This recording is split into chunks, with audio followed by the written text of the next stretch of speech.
नहीं, मेरी बहन को मेरे पति बच्चिया कहकर बुलाता था, दोनों को बच्चिया आवाज आएगा, मेरे सिवा किसी को नहीं दिखता है। हमको इतनी दुखिया इतनी रोग से परेशान रहती है, जितना कमाता है उतना मेरे में लगाता है। मेरा भाई छोटा है, उसको कोई नहीं से पड़ता, कुछ काम नहीं से पड़ता, बहुत कमजोर है, इसीलिए हमारा हस्बैंड आकर सब यहाँ पे कराया। प्रशासन से यही कहना चाहेंगे कि हमारे पति को निर्दोषी ठहराया जा रहा है, जो आरोपी है उसको पकड़ा जाए। उठा रहे थे तिले दूसरा बस चला दिया, दूल्हा का टोपी निकल कर बेगा गया और दूल्हा वहीं पे घायल हो गया, गिर गया। नहीं, प्रधान तक भी नहीं आया कि हाँ तुम लोग का क्या हाल है, तुम्हारे बेटी पे क्या बुझ रही है, कोई नहीं पूछा हम लोग को। हमारे पति को उल्टा फंसाया जा रहा है।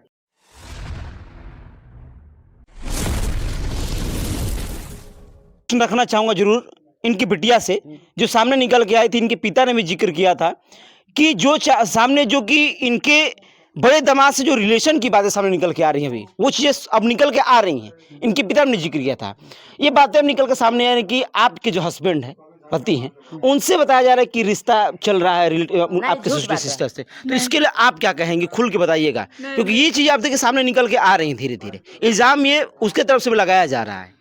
लेकिन प्रदेश में रहता है, एक रोटी कमाता है, खाता है। 1 महीने से आया है यहाँ पे, जो बांस कटवाया, जेठ बेटा बर बाजार करवाया, इसी लोग आँख में धस गया कि उसका दामाद मालिक है, इसका दामाद मालिक है। सब काम हम कराया, अकेले कराया, और शादी भी देख रहा था, खाना पीना सब कुछ खिला रहा था। मेरा पति मेरे सिवा किसी को नहीं दिखता है। हमको इतनी दुखिया इतनी रोग से परेशान रहती है, जितना कमाता है उतना मेरे में लगाता है, कोई नहीं देता है मेरे को 1 रुपया। कोई नहीं, आप बस अकेली हैं, आप लोग दोनों अकेले हैं, कोई आपका हमारे आगे पीछे कोई नहीं। हम दोनों पति पत्नी अकेले खाते हैं, कमाते हैं। कभी छोड़कर चला जाता है परदेश, कभी 1-2 महीने के लिए आता है। ससुराल में रहते हैं, मायके में रहते हैं, दोनों जगह रहते हैं। हमारे पति को अफवाह में फंसाया जा रहा है, और वो कहाँ है? जेल में, थाना पे है। उनको बंद करके रखा गया है? हाँ, उनको बंद करके रखा गया है। उनको कोई नहीं जा रहा है उनके पास,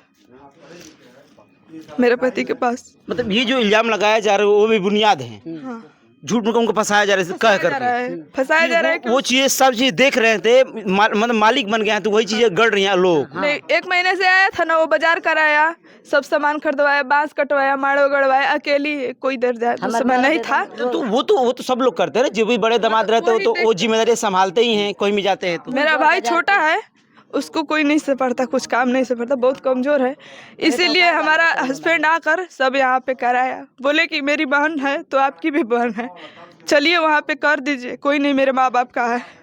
तो वही आया, वही जो यहाँ के लोग हैं दुश्मन, इन लोग के आंखें में धस गया कि इसकी लड़की को रखा है इसीलिए कर रहा है।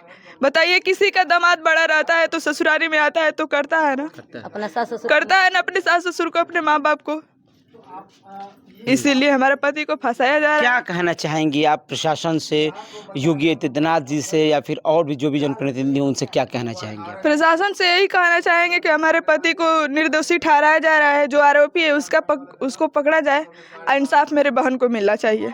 क्या आपके पति ने भी वार किया था, मारा था? नहीं, मेरा पति हाथ जोड़ रहा था, जो दूल्हे का भाई है, धक्का मुक्की हुआ हिताई के लड़कों से, वीडियो बनाने के लिए मेरा पति हाथ जोड़ा, भैया जाने दो, हम है ना, हमसे ना काम है, हम हमारे ससुर है, हमसे काम है, शादी लड़की से काम है ना, छोड़ो जाने दो।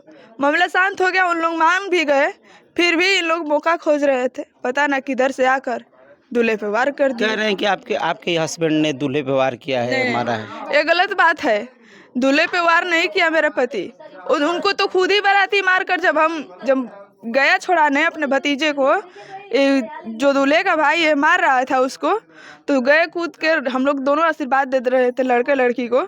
अब जब देखे कि उसको मार रहा है तो उसको छुड़ाया, हाथ जोड़ने लगा, लेकिन फिर भी जो उधर का है लड़के वाले के पास, वो जो उसका आदमी है, बहुत मेरे पति को मारकर किसी तरह हम भाग कर गए, उनको छुड़ाकर हटाए। मेरी बहन छोटी ले आई, उसको छोड़कर अपने पति को, अपने जो बहनोई है उसके पास वो जा रहा था, आगे के पीछे दौड़ जा रहे, भैया न जा, मार दिया उसको धरने जा रहे थे, तिले आया, एक बांस मारा तो उसका मोबाइल गिर गया, दोनों एक हाथे मोबाइल उठाए, एक हाथे दूल्हे को उठा रहे थे, तिले दूसरा बांस चला दिया, दूल्हा का टोपी निकल कर बेगा गया और दूल्हा वहीं पे घायल हो गया, गिर गया। बहुत ज़्यादा बात करने की हालत में भी नहीं है और बहुत सारे चीज़ें हैं जो अभी भी उलझी हुई नज़र आ रही हैं।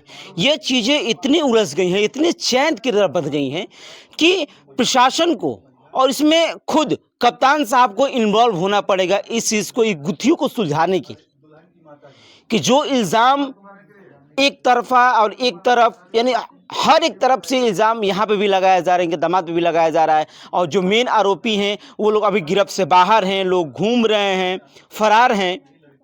ये कहीं ना कहीं बहुत ही बड़ा सवाल पैदा कर रहा है कि आखिर अभी तक प्रशासन इतनी ढिलाई बरत क्यों नहीं है। कोई हम लोग के पास नेता भी नहीं आया, कोई नहीं है, प्रशासन कोई नहीं आया, प्रधान तक भी नहीं आया कि हाँ तुम लोग का क्या हाल है, तुम्हारे बेटी पे क्या बुझ रही है। कोई नहीं पूछा हम लोग को, हमारे पति को उल्टा फंसाया जा रहा है।